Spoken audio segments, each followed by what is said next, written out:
changing the encrypted data back to the original data is called decryption.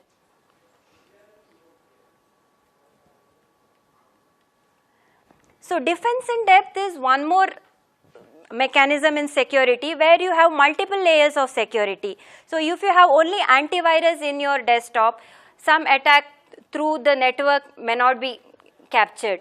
So you have multiple layers. So one is perimeter security, where physical security, you make sure that your servers are in a safe location in your lab. Somebody can come, unauthorized user can come and steal your hard disk. So it's important to have physical security in the first place. So usually you have access cards and other mechanism to make sure that physical security is ensured. Then you have network level security, where you have firewall and DMZ, which I'll explain later. And compute security is antivirus and data loss prevention products. And storage security is encryption and zoning. So if in one layer of security, if an attacker gets to your infrastructure, you make sure that in another layer at least you detect this attack and stop this attack. So this will improve your security of the system instead of having only one mechanism of security.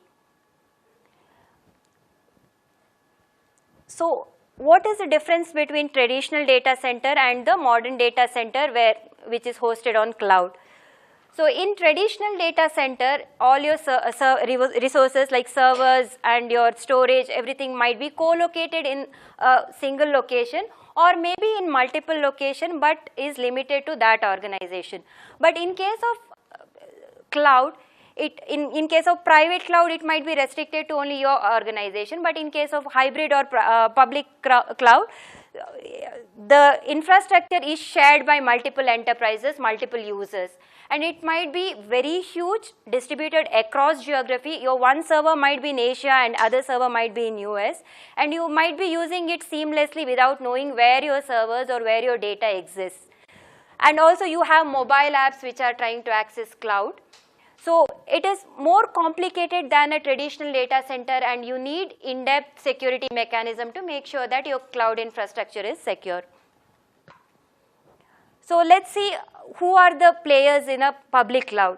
So there can be an enterprise P and an enterprise Q, and user might belong to either of the enterprises, and the public cloud is hosted by cloud service provider. So the cloud service provider is responsible of maintaining your server, storage, network and all the resources, and making sure that when requested, the resources are available to you. But the user need not know what is there at the back end. And also it is shared by different organizations, different users. So the user is not aware of who also is sharing his data. In case of private cloud, it is restricted to a particular organization.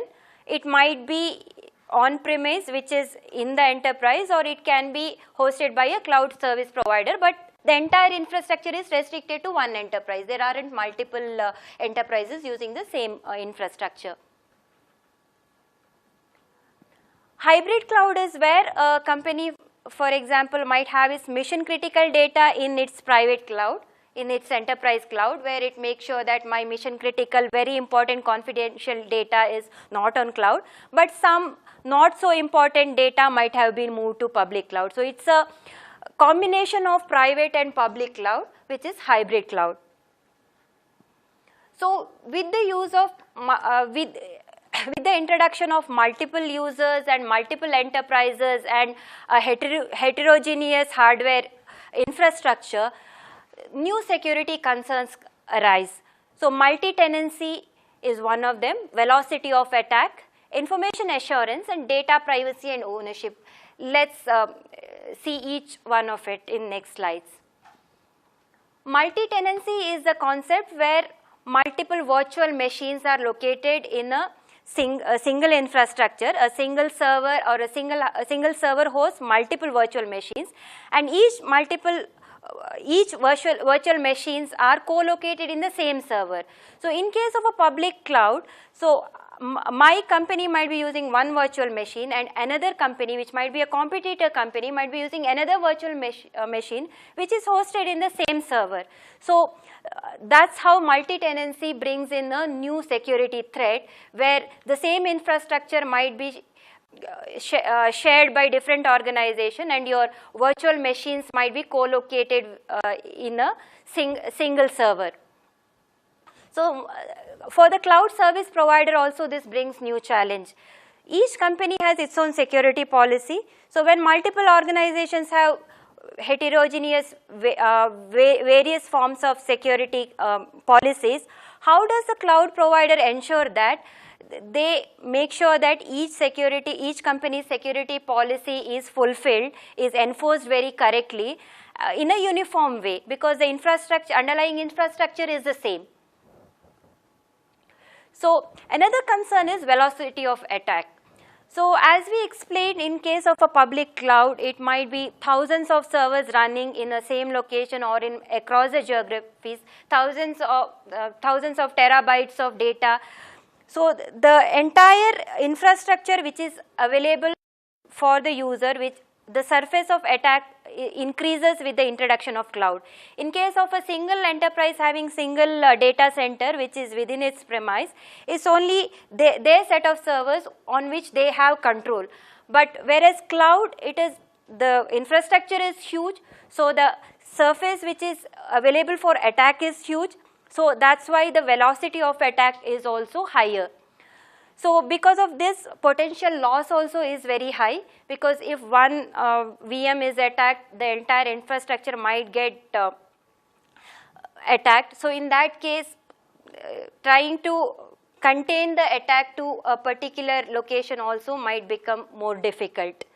So to counter this challenge, the cloud service providers need to have more strict security enforcement compared to a classical data center. Another concern, as we explained earlier, is the information assurance and data ownership.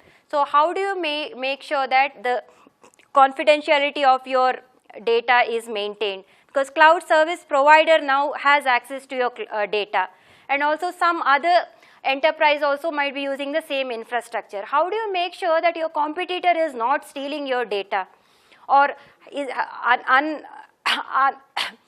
or your competitor is not